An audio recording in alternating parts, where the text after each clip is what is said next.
Assalamualaikum warahmatullahi wabarakatuh. Waalaikumsalam warahmatullahi wabarakatuh. Bismillahirrahmanirrahim. Alhamdulillahi rabbil alamin. Wassalatu wassalamu ala ashrafil anbiya'i wal mursalin. Sayyidina wa maulana wa habibina wa syafi'ina Muhammadin wa ala alihi wa ashabihi al-mujahidin at-tahirin, amma ba'du. Saudara-saudara kaum muslimin rahimakumullah. Pada pertemuan kali ini kita akan membicarakan riwayat Nabi Allah Ibrahim alaihi salam.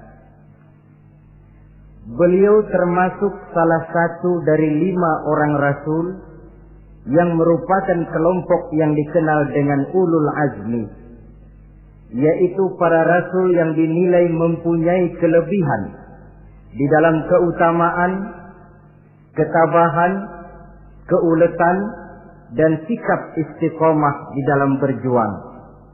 Jumlahnya ada 5, yaitu Nabi Nuh, Nabi Ibrahim, Nabi Musa, Nabi Isa, dan Nabi Muhammad alaihi wassalatu wassalam. Sebagaimana yang kita maklum bahwa Nabi Allah Ibrahim alaihi salam lahir pada masa pemerintahan Raja Namrud laknatullah alaih. Namrud adalah figur yang lebih merupakan kekuatan daripada keadilan, lebih merupakan kezaliman daripada kebijaksanaan. Ia seorang raja yang memerintah secara sewenang-wenang, lalu dengan segala macam cara berusaha mempertahankan kekuasaannya. Itu sebabnya di hari-hari menjelang kelahiran Nabi Allah Ibrahim alaihi salam, entah oleh karena rasa takut dan khawatir akan munculnya orang-orang yang dapat menumbangkan kekuasaannya, entah karena bisikan ahli nujum atau dukun-dukun yang memang banyak mengelilingi istananya, ia memutuskan untuk membunuh seluruh bayi yang dilahirkan dalam bentuk laki-laki. Ini dilatar belakangi oleh kekhawatiran akan muncul seseorang yang dapat menghancurkan kekuasaannya, sebagaimana Fir'aun laknatullah alaih. Itulah sebabnya di zaman sebelum Nabi Ibrahim dilahirkan, Raja Namrud membuat peraturan. Apabila seorang ibu melahirkan bayi laki-laki, bunuh bayi itu. Seluruh perempuan hamil berada di bawah pengawasan aparatur negara, dan laki-laki dianjurkan untuk jangan dekat-dekat dengan istrinya guna menghindari terjadinya proses kehamilan ini. Entah berapa ratus bahkan berapa ribu bayi laki-laki yang jadi korban tanpa dosa dari sebab kelaliman pemerintahan Raja Namrud laknatullah alaih ini.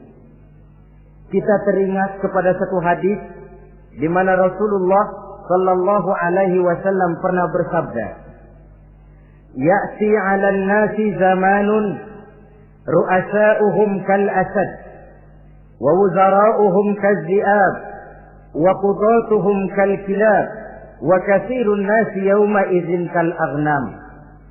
Pada satu saat, kata Nabi, akan datang di tengah masyarakat manusia di mana pada masa itu muncul pemimpin-pemimpin yang bertingkah laku seperti singa. Ru'asa'uhum kal asad. Pemimpin-pemimpin mereka bertingkah laku seperti singa.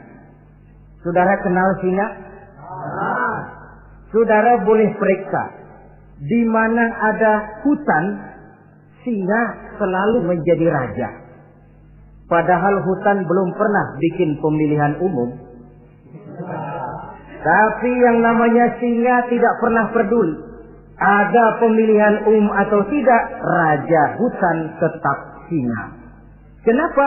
Karena singa menjadi raja di hutan bukan berdasarkan kebenaran, tapi karena kekuatan. Karena kuat, maka dia naik jadi raja. Soal benar atau tidak, soal lain. Maka sebagai akibatnya, setelah si singa ini naik menjadi raja hutan, dia bukan melindungi rakyatnya, malah makanin rakyatnya. Coba saudara lihat di hutan. Kambing rakyat hutan dimakan oleh singa. Ayam rakyat hutan dimakan oleh singa. Sapi rakyat hutan dimakan oleh singa. Inilah akibatnya karena singa naik berdasarkan kekuatan. Setelah naik bukan melindungi rakyatnya, malah makanin rakyatnya. Mental semacam inilah yang dimiliki oleh Raja Namrud laknatullah alaih. Cuma karena rasa ketakutan akan datang orang yang akan menumbangkan kekuasaannya, maka seluruh bayi laki-laki harus dibunuh tanpa dosa apapun. Itulah kata Nabi, akan datang di tengah masyarakat manusia muncul pemimpin-pemimpin yang mentalnya seperti singa. Lah kalau yang jadi pemimpin sudah seperti singa, wa wuzara'uhum kazzi'ab. Yang jadi wazir, yang jadi menteri, kata Nabi, lagunya seperti serigala. Nyetel ini, tapi serigala. Apa serigala itu? Saudara tahu dalam dongeng anak-anak, serigala itu kan binatang yang paling licik. Untuk terang-terangan dia tidak berani karena tidak punya kekuatan seperti sang singa. Maka dia pakai ilmu kelicikannya. Serigala itu kalau ingin makan daging ayam, pakai bulu ayam. Kalau kepengen makan daging kambing, pakai bulu kambing.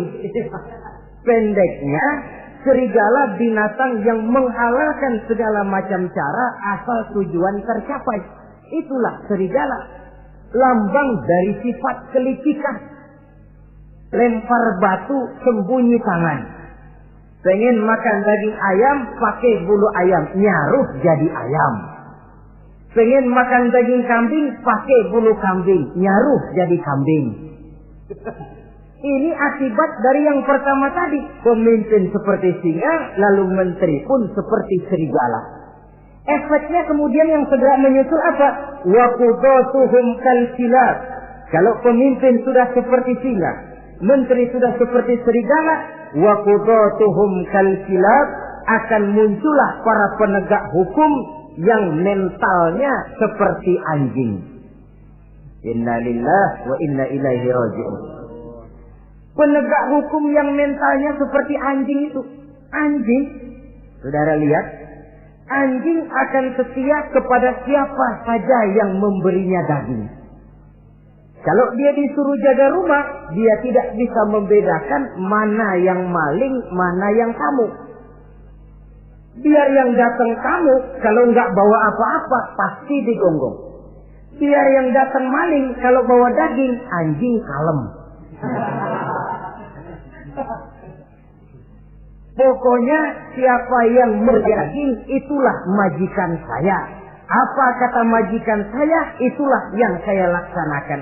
Maka hilang kebenaran hukum, hancur norma-norma keadilan. Oleh karena apa? Oleh karena anjing dapat daging.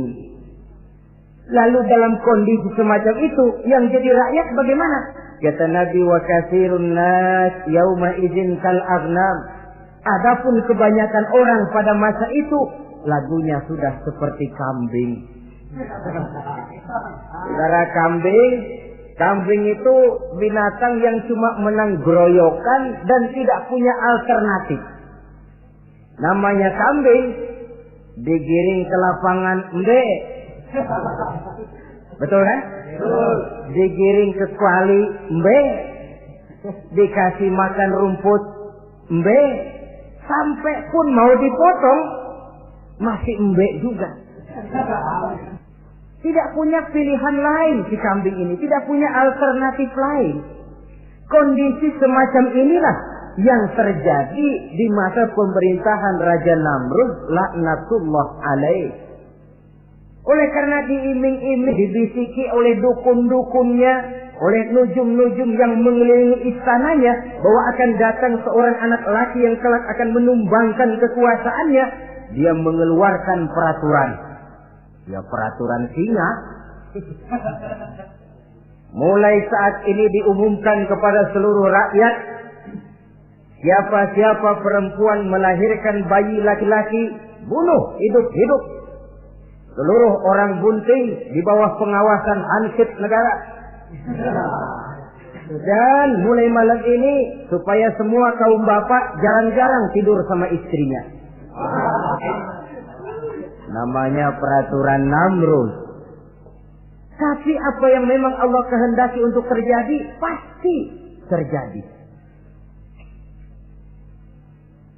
Yaitu kelahiran Nabi Allah Ibrahim alaihi salam. Pada saat beliau terlahir ke alam ini, oleh ayahnya yang bernama Azar, disembunyikan di dalam sebuah gua. Di sini bertemu antara nurani seorang bapak dan ketaatan kepada raja. Dia ingin taat kepada raja, dia mesti membunuh anaknya. Tapi sebagai bapak dia sayang kepada anaknya, dia harus selamatkan. Dicarinya jalan tengah, maka Ibrahim disembunyikan di dalam sebuah gua dengan satu perhitungan tentunya. Lu mati ya nggak apa-apa, lu hidup ya syukur. Tapi ini pertimbangan dia akan bikin susah dia di masa yang akan datang. Coba anak kondisi apa adanya ditaruh di dalam gua, menurut perhitungan logika mati ini. Namun apa yang terjadi? Nabi Allah Ibrahim yang sejak masa bayi diletakkan dalam gua dipelihara oleh Allah. Nah, kalau Allah yang sudah memelihara, orang mana yang sanggup mendatangkan bencana dan mudarat? Untuk melangsungkan kehidupannya, Nabi Ibrahim itu mengisap ibu jarinya. Dan konon menurut riwayat dari ibu jarinya itu keluarlah madu. Sehingga walaupun tidak didampingi oleh ayah dan ibunya, tinggal di dalam gua seorang diri, pertumbuhannya sebagai seorang bayi menjadi seorang anak, tumbuh dengan pesat sebagai lazimnya anak-anak yang lain. Dalam ilmu tauhid ini yang dinamakan irhas. Tanda-tanda yang diberikan kepada seseorang yang akan dipilih menjadi rasul pada saat dia masih anak-anak. Ini yang dinamakan irhas. Adapun kalau dia sudah diangkat menjadi rasul, maka tanda-tanda itu dinamakan mukjizat. Kalau jatuh kepada wali, maka tanda itu dinamakan karomah, atau yang dalam bahasa kita disebut dengan keramat. Jadi kan kita ini dalam kehidupan anak-anak kita kadang-kadang bisa melihat bakat yang dimilikinya pada saat dia masih kecil. Tanda-tanda itu ada. Nah, dalam kehidupan para rasul, masa kecil mereka yang melakukan itu dinamakanlah irham. Begitulah Nabi Ibrahim tumbuh dari bayi menjadi anak-anak di dalam gua. Dan ayah ibunya kadangkala menengok dia. Pada saat dia sudah mulai pandai berbicara, dia sudah mulai berpikir. Dan pola berpikir yang pertama, satu hari dia tanya bapaknya, "Papi," kalau bahasa sekarang,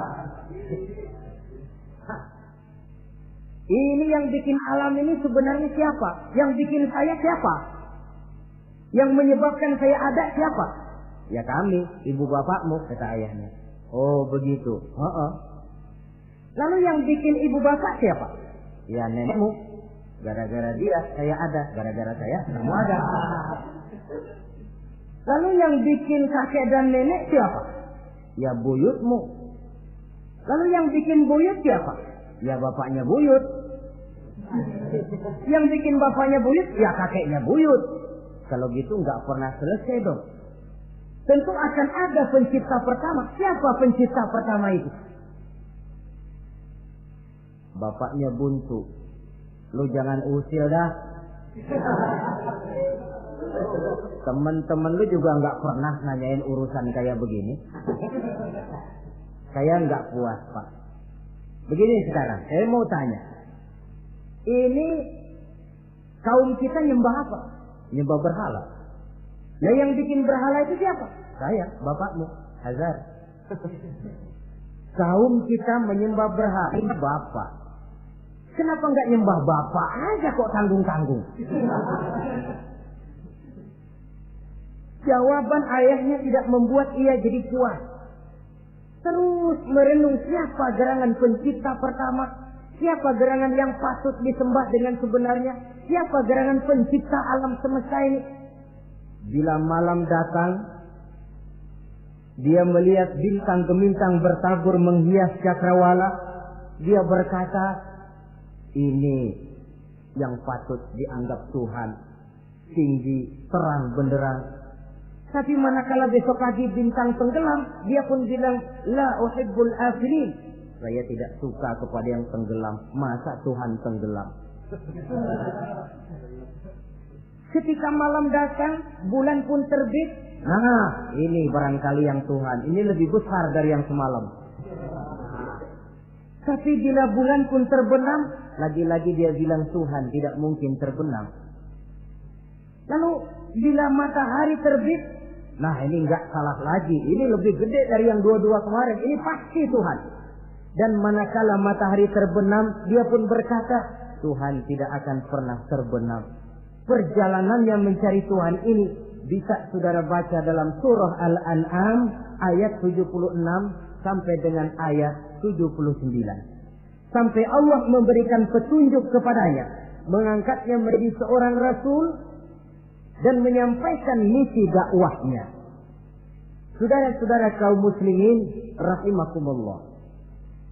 Dakwah yang pertama dilaksanakan tentu kepada bapaknya, kemudian kepada kaumnya. Secara psikologis ini kan makan nasi. Coba, kalau kita harus nasihatin orang lain yang tidak ada hubungannya dengan keluarga, barangkali biasa saja. Tapi nasihatin bapak sendiri, ini kan makan nasi. Mau didiamkan saja batil dan sesat, mau diceramahin bapak sendiri. Tapi bapak tinggal bapak, kewajiban melaksanakan dakwah jalan terus. Ini berarti bahwa tugas amar ma'ruf dan nahi munkar memang tidak mengenal posisi. Begitulah saudara-saudara, sampai kepada satu hari Nabi Ibrahim melaksanakan dialog dengan kaumnya. Saudara-saudara, hadhihi tamathil allati antum laha akifun. Surah Al-Anbiya ayat 51. Saudara-saudara, berhala-berhala ini yang bapak saya yang buat, inikah yang selama ini tuan-tuan sembah? Kaumnya menjawab, qalu wajadna aba'ana laha abidin. Iya, sebab nenek moyang kami, nenek moyang kita juga dulu nyembah itu. Bagaimana nenek moyang kita, begitulah kita. Jawab Nabi Ibrahim, laqad kuntum wa aba'ukum fi dhalalin mubin. Sebenarnya kamu dan nenek moyangmu sama, borongan satu gerbong sesat. Kok kamu ngikutin nenek moyang kamu? Mereka enggak berpikir, kamu enggak ikut berpikir. Mereka sesat, kamu ikut sesat. Kamu sudah hidup di satu zaman yang maju sekarang ini. Kenapa mau kembali ke zaman nenek moyang dulu? Menyembah berhala yang nyata-nyata tidak sanggup mendengar, tidak sanggup melihat, tidak sanggup memberikan manfaat mudarat. Pokoknya kalau kamu tidak tinggalkan berhala-berhala ini, satu saat pasti akan saya sikat dan saya hancurkan. Jadi saudara-saudara, prinsip dakwah itu memang tentu harus bil hikmah wal mau'izatil hasanah, dengan bijaksana dan dengan nasihat-nasihat yang baik. Tapi kalau sudah mencegah suatu kemunkaran, kata Nabi, man ra'a minkum munkaran falyughayyirhu biyadihi.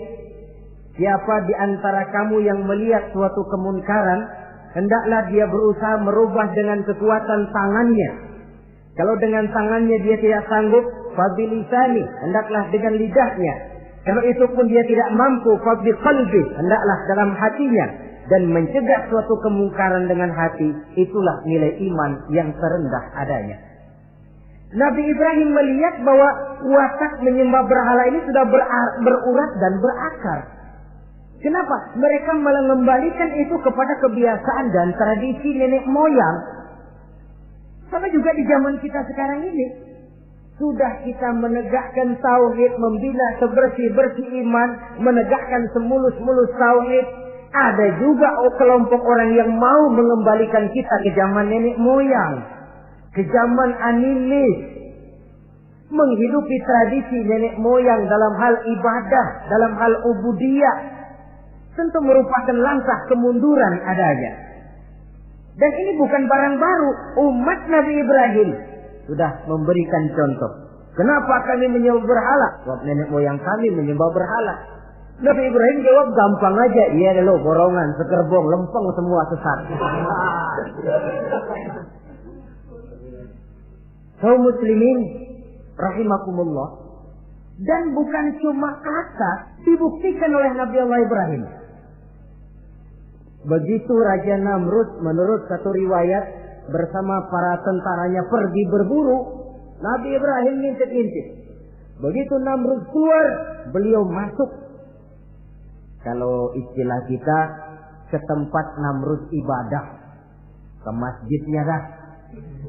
Di mana di situ tersimpan seluruh berhala yang mereka sembah, dari yang paling gede sampai yang paling kecil. Nabi Ibrahim masuk bawa kampak. Seluruh berhala-berhala yang ada di tempat itu habis dikampakin, hancur berantakan.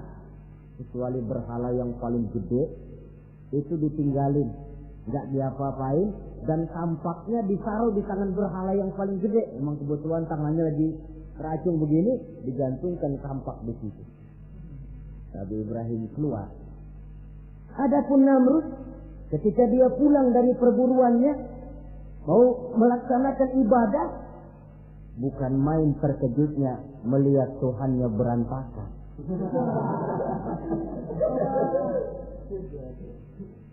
Waduh, ini celaka, kerjaan siapa ini? Dikumpulkan para intel negara, staf-staf khusus. Ini ada supersip masuk kemarin, mengganggu stabilitas peribadatan kita. Ini mesti dicari siapa biang keroknya ini. Cari sampai ketemu siapa yang menghancurkan Tuhan-Tuhan kita ini. Intel pun disebar. Ada yang ke kota, ada yang ke desa, ada yang pokoknya ke seluruh penjuru. Sampai ada yang desas-desuskan. Tuan Raja, gimana? Saya dengar selentingan berita. Berita apa? Pada waktu Tuan Raja pergi berburu, seorang anak muda bernama Ibrahim masuk ke tempat ibadah kita. Barangkali dia yang menghancurkan patung-patung kita. Kalau begitu cari, tangkap Ibrahim, tangkap. Panggil kepala intel. Dipanggil. Kamu cari orang namanya Ibrahim, tangkap. Kok ditangkap? Tangkap. Sebab menurut berita dia yang menghancurkan berhala-berhala kita. Ya tapi kan belum ada buktinya, Pak. Soal bukti gampang, belakangan, yang penting tangkap aja dulu.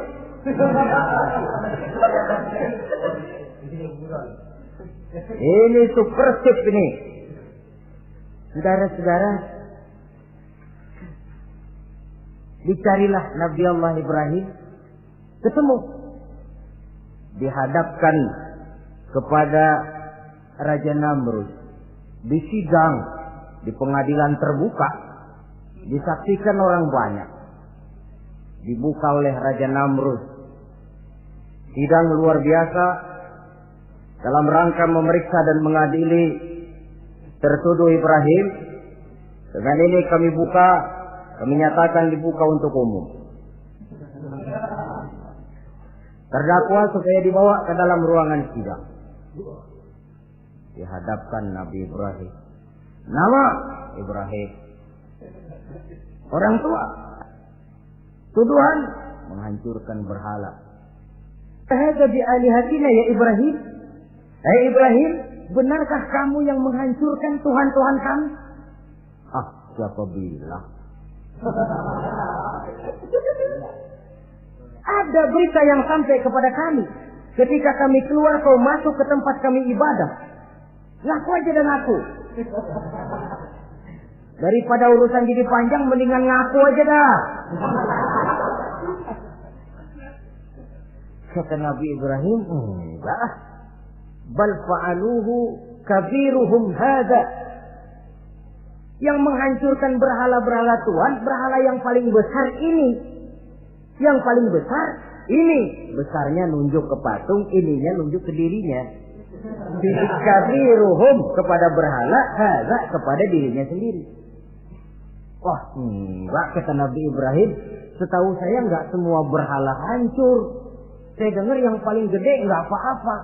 Ya. Dan ada kampak di tangannya. Kali yang gede tuh iseng. Jadi yang kecil-kecil ini dikampakin semua sama yang gede. Oh, buktinya kampak masih ada di tangannya, kok tanya aja dia. Kata Namrud, Ibrahim, kamu sudah gila apa? Kenapa? Masa saya disuruh nyembah berhala, disuruh nanya berhala? Jadi nggak bisa jawab dia, nggak bisa jawab. Nah kalau nggak bisa jawab, kenapa disembah? Yang gila saya apa sampean?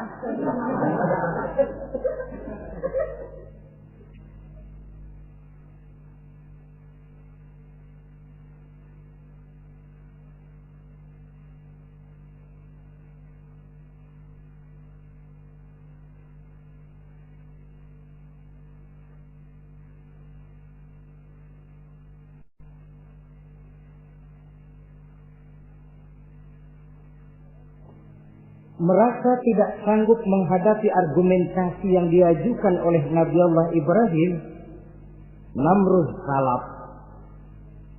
Dalam kesalapannya itulah ia menjatuhkan vonis bahwa Nabi Allah Ibrahim dihukum bakar hidup-hidup. Pada hari yang ditentukan, dikumpulkanlah kayu bakar sebanyak-banyaknya, sehingga merupakan timbunan besar yang menyerupai sebuah bukit kecil. Apabila segalanya telah siap, kayu bakar itu pun disulut orang, dan api mulai menjilat ke sana kemari, makin lama makin besar, makin lama makin besar, sehingga tentara Namrud bingung. Ini Ibrahim bagaimana ngebakarnya? Kalau kita anterin ke api, kitanya ikut angus, dilemparin gak mungkin sampai. Lalu mereka menemukan akal, dibuat semacam lentingan busur panah. Kalau istilah kita di kampung kayak selepetan begitu. Sehingga Nabi Ibrahim dilemparkan dan tepat jatuh di tengah kobaran api yang menggunung. Namrud tentu saja memandang dengan perasaan puas. Segenap konco-konco dan antek-anteknya melihat dengan hati yang lega. Dan semuanya merasa hancur sudah biang kerok yang selama ini menjadi racun dan duri dalam kehidupan kita. Tapi rupanya yang mereka mau lain dengan yang Allah mau. Ketika Nabi Allah Ibrahim hampir masuk ke tengah kobaran api yang menggunung itu, datanglah perintah Allah kepada api. Ya naru kuni bardan wa salaman ala Ibrahim. Hai api, dinginlah kamu, selamatkan Nabi Ibrahim. Api ini tunduk kepada perintah Allah. Ia pun dingin. Sehingga Nabi Ibrahim di tengah kobaran api yang menggunung, seujung rambut pun tidak terbakar, malah kedinginan di tengah kobaran api. Lalu api ini dari besar, makin lama makin kecil, makin lama makin kecil, akhirnya padam. Yang ada tinggal tumpukan arang dan debu. Kata Namrud, mampus lo Ibrahim. Rasain. Barangkali istilah kita nih, makan pencarian lo. Pakai bertingkah mencaci maki Tuhan kami, menghancurkan berhala-berhala. Sekarang rasakan hasil usahamu. Sorak-sorai pun kedengaran. Begitu lagi sorak-sorak dari tumpukan abu dan arang itu gerak-gerak. Kerusuh.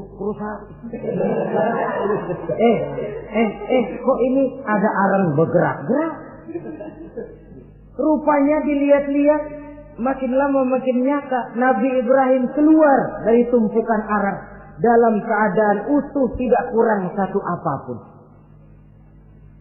Sebenarnya andai kata Namrud mau menggunakan akalnya, saat itu dia tentu menemukan satu hal yang luar biasa. Satu kebesaran yang kalau dia mau merenung akan sampai kepada kekuasaan yang serba maha. Tapi karena ketika itu hatinya sudah dipenuhi nafsu, ditutupi oleh kesombongan, dia buta terhadap kenyataan itu. Kaum muslimin rahimakumullah, akhirnya Nabi Allah Ibrahim ini diteror langsung oleh orang tuanya. Kata abahnya, "Aradibun anta an alihati ya Ibrahim? Ibrahim, kau benar-benar tidak senang kepada Tuhan-Tuhan kami berhala-berhala ini? La in lam tantahi la arjumannaka wahjurni maliya." Kalau engkau tidak berhenti, hai Ibrahim, tidak berhenti memperkenalkan Tuhan seru sekalian alam, tidak berhenti mencela dan mencaci bahkan menghancurkan berhala-berhala kami, la arjumannaka, akan kami rajam kamu. Iya, kalau raja yang ngancam begini, orang tua beliau sendiri ngancam begini. Itulah tantangan dakwah, saudara-saudara. Kita melaksanakan dakwah ini tempo-tempo berhadapan dengan penguasa yang mentalnya macam Namrud. Tempo-tempo berhadapan dengan orang kaya yang pelitnya macam Qarun. Tempo-tempo berhadapan dengan orang tua yang mentalnya macam Azar. Orang tua yang kaku, yang tidak mau terbuka terhadap kenyataan. Istilah di kampung kita, orang tua yang laceng. Tahu laceng? Udah salah kenceng.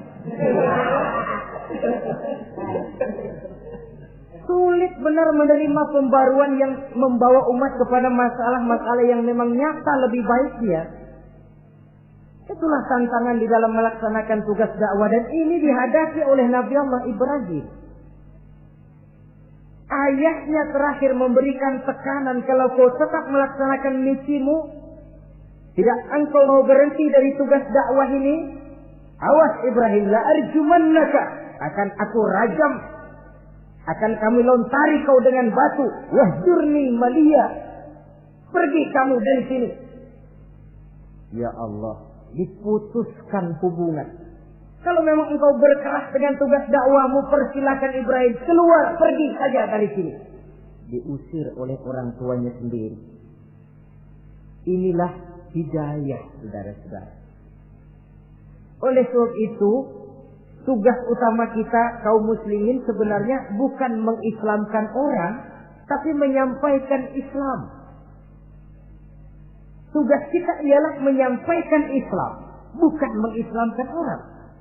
Sebab orang mau Islam atau tidak, itu urusan hidayah dari Allah.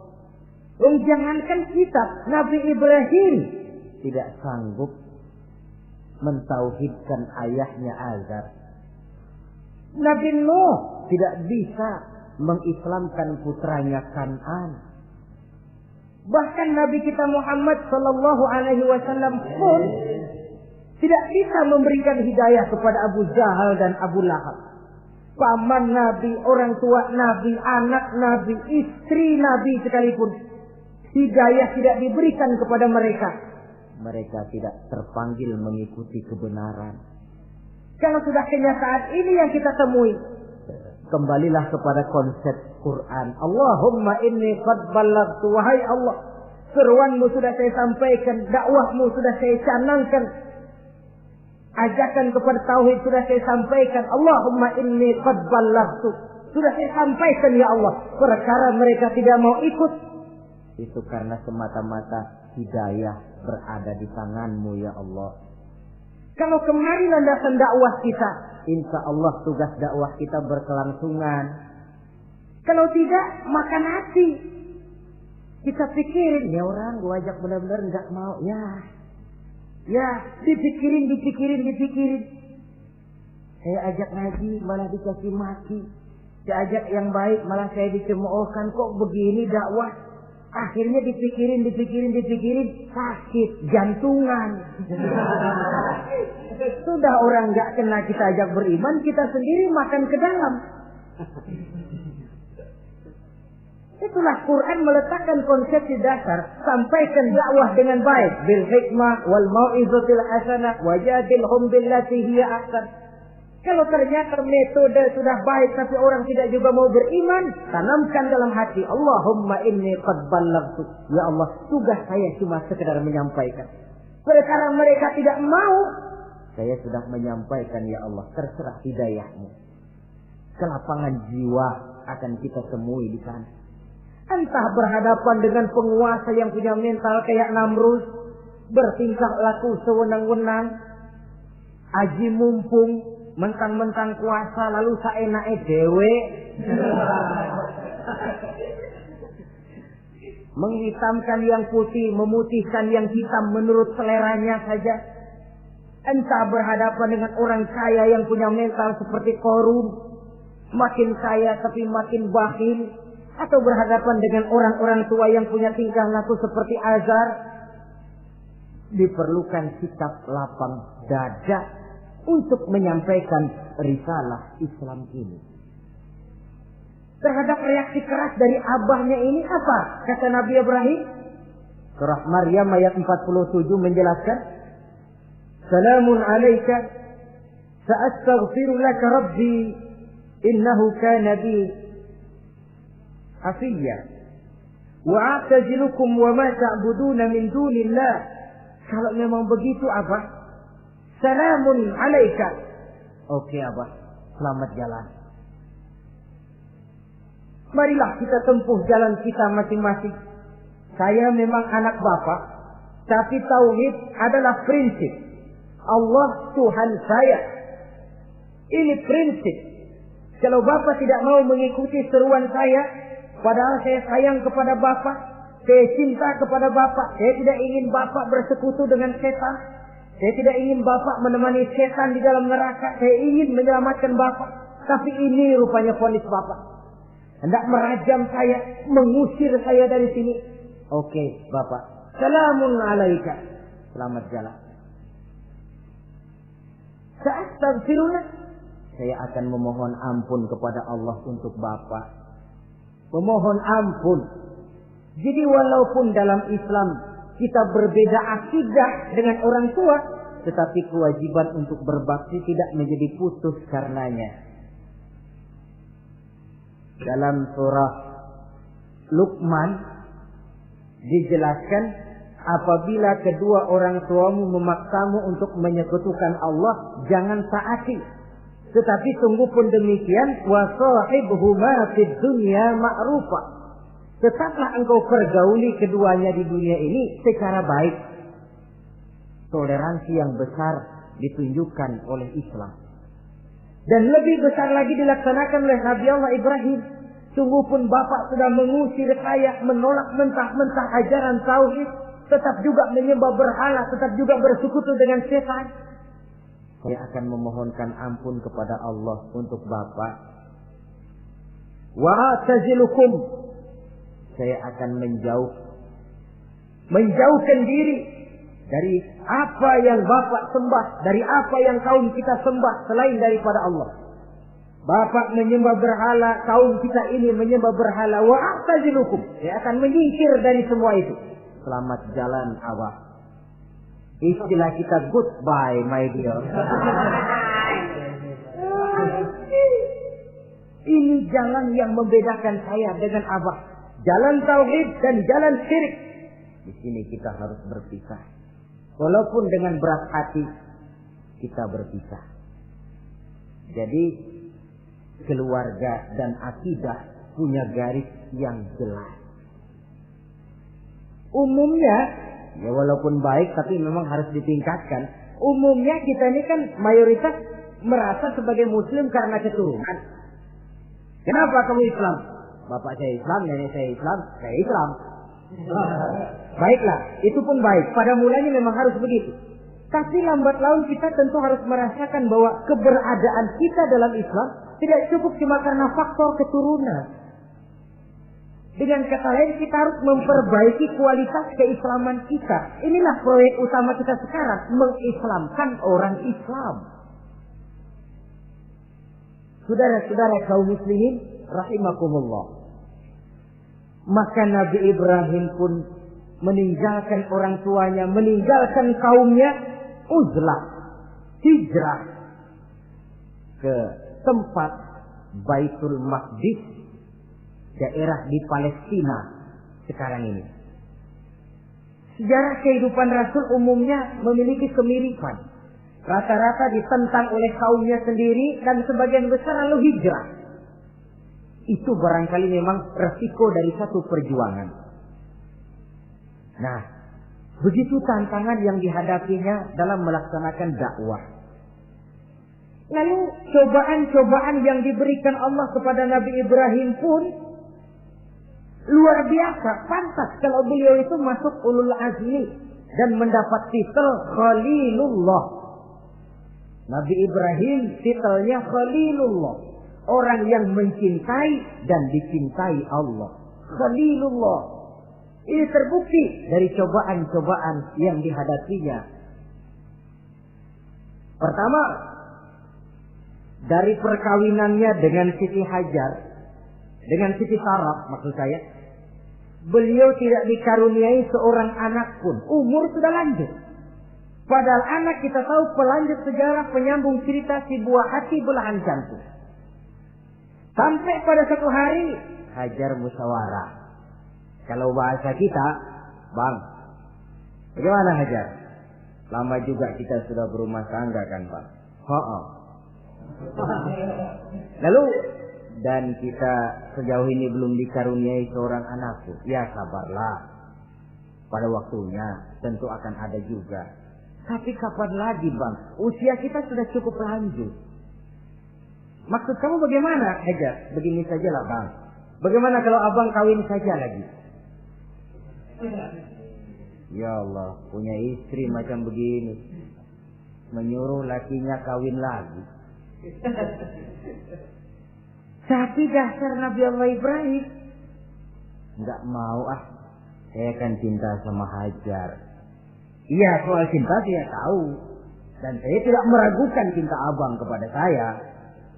Cuma masalahnya saya nggak bisa memberikan keturunan Bang. Bukan nggak bisa, belum. Sudahlah kawin saja lagi Bang. Nggak mau nggak mau. Istrinya nyuruh kawin, lakinya ogah-ogahan. Sekarang kan enggak, istrinya larang kawin, suaminya malah ngirintil.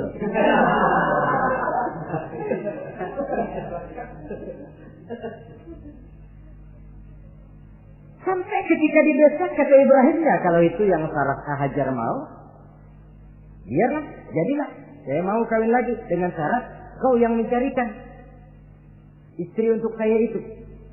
Oleh Siti Hajar dipilihkan Siti Sarah.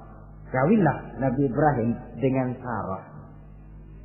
Dari Sarah ini beliau dikaruniai seorang putra bernama Ismail alaihi salam.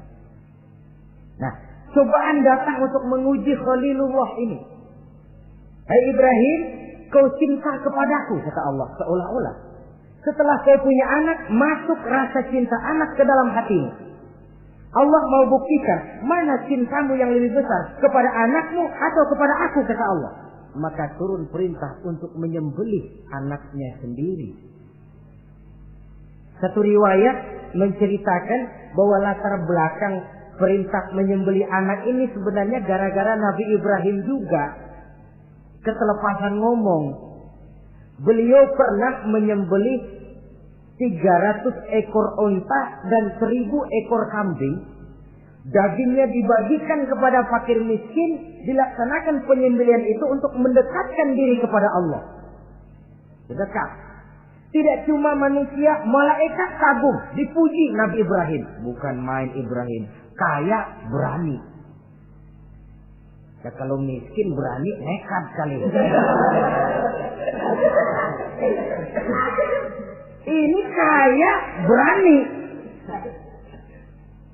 Menyembelih 300 unta, 1000 kambing, dagingnya disedekahkan kepada fakir miskin. Luar biasa Ibrahim. Ketika dipuji orang banyak, itulah beliau timbul sifat manusianya. Apa kata beliau? Saya mah jangankan kambing sama unta, anak juga kalau saya punya disuruh potong, saya potong untuk mendekatkan diri kepada Allah. Kenapa ketelepasan ngomong begitu? Sebab waktu itu belum punya anak. Ngomongnya enak. Sama juga kita, goma kalau punya motor, siapa juga ketemu di jalanan, gue boncengin. Lagi belum punya. Kalau udah punya, lain gayanya. Itu biasa itu, omongan orang belum kaya emang begitu.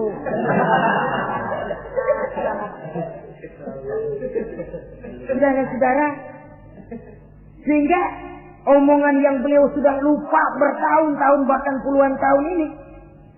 Begitulah ketika sudah punya anak Ismail, falamma balagha ma'ahu sa'ya, ketika Ismail sedang lucu-lucunya dalam tidurnya mimpi turun perintah, ya Ibrahim uffi binuzrika.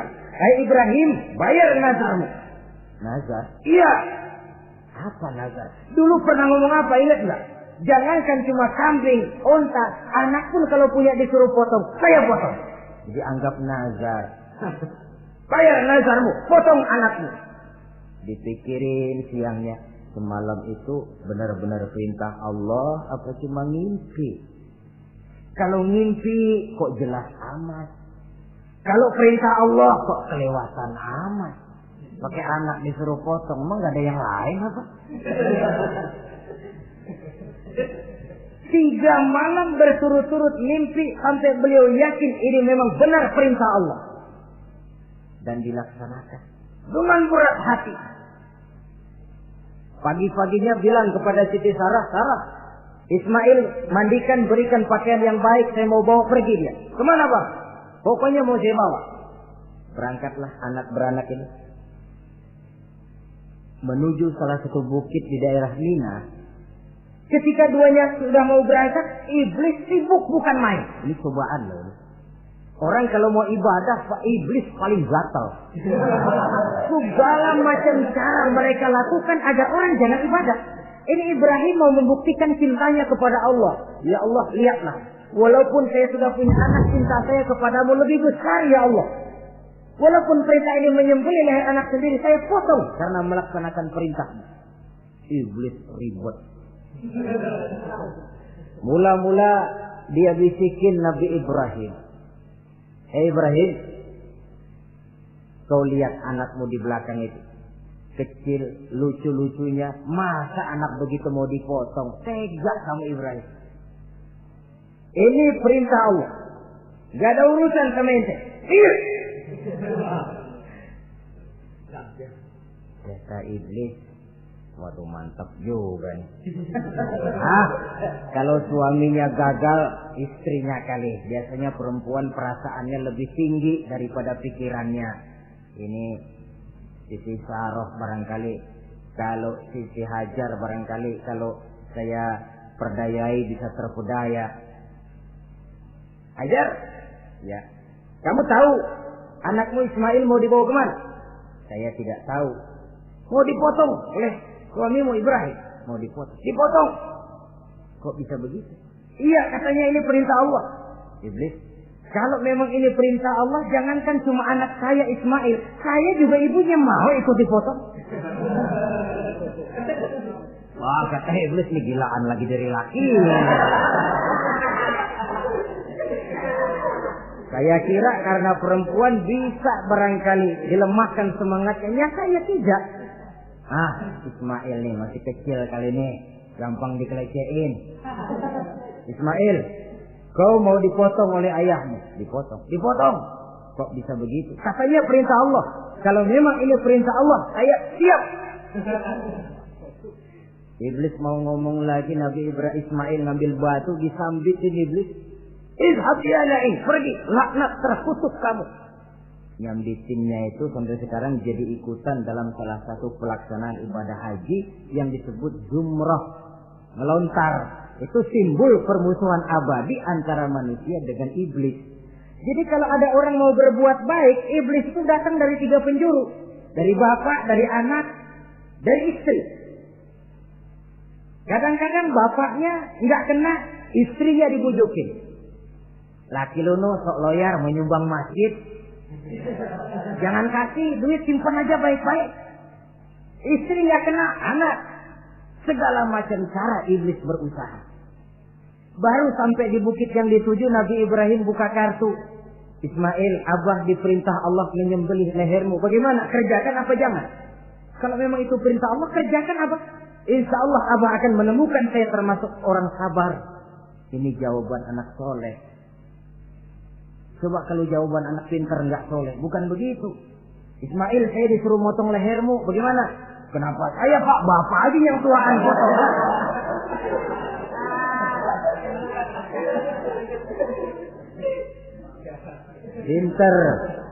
Pinter, tapi nggak soleh ya begitu itu, minteri jadinya.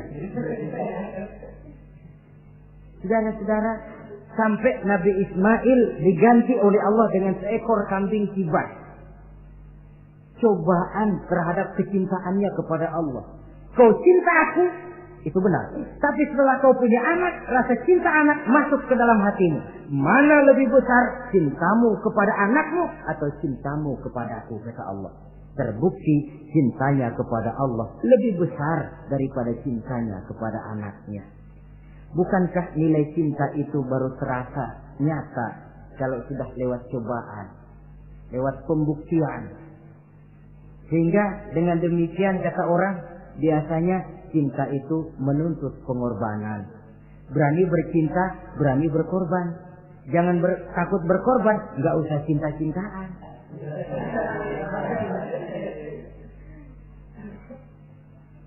Saudara-saudara, sebab kalau orang sudah berbuat untuk sesuatu yang dicintainya, sangat boleh jadi si lemah akan jadi kuat, yang jauh jadi terasa dekat, yang takut jadi berani. Kalau orang sudah melakukan sesuatu untuk yang dicintainya. Seorang bapak karena cintanya kepada anaknya, dia rela pergi pagi pulang sore, peras keringat banting tulang supaya hari depan anaknya lebih baik daripada dia. Seorang suami yang cinta kepada istrinya, tidak soal dia kepanasan dan kehujanan, mencari yang sulit-sulit yang diinginkan oleh istrinya. Contoh paling dekat saja, kalau istrinya sedang mengidam, dia tengah malam buta minta mangga dan gak musim mangga, rusak-rusak suaminya cari mangga. Cinta memang membuat yang jauh jadi terasa dekat. Lalu cobaan lain ketika turun perintah melaksanakan khitan. Umur beliau menurut riwayat Abi Daud sudah umur 80 tahun. Di zaman belum ada pisau cukur, silet, gunting, kulit sudah alot. Tapi ini perintah Allah, laksanakan, resiko belakangan. Nabi Ibrahim pandai memilah mana kepentingan pribadi, mana perintah Allah. Nah, perkara beliau nanti pindah ke Mekah, membangun Ka'bah sampai kepada hari tuanya, ini berkaitan dengan Nabi Allah Ismail, dan akan kita bicarakan pada pertemuan di mana kita nantinya akan membicarakan riwayat Nabi Ismail alaihi salam. Untuk riwayat Nabi Ibrahim, walaupun serba singkat, hingga ini sajalah dahulu, dan mudah-mudahan menjadi tamsil, ibarat dan contoh yang bisa kita jadikan pegangan di dalam kehidupan kita sehari-hari. Terima kasih banyak atas segala perhatian. Mohon maaf atas segala kekurangan. Usikum wa nafsi bitaqwallah. Wassalamualaikum warahmatullahi wabarakatuh. Waalaikumsalam.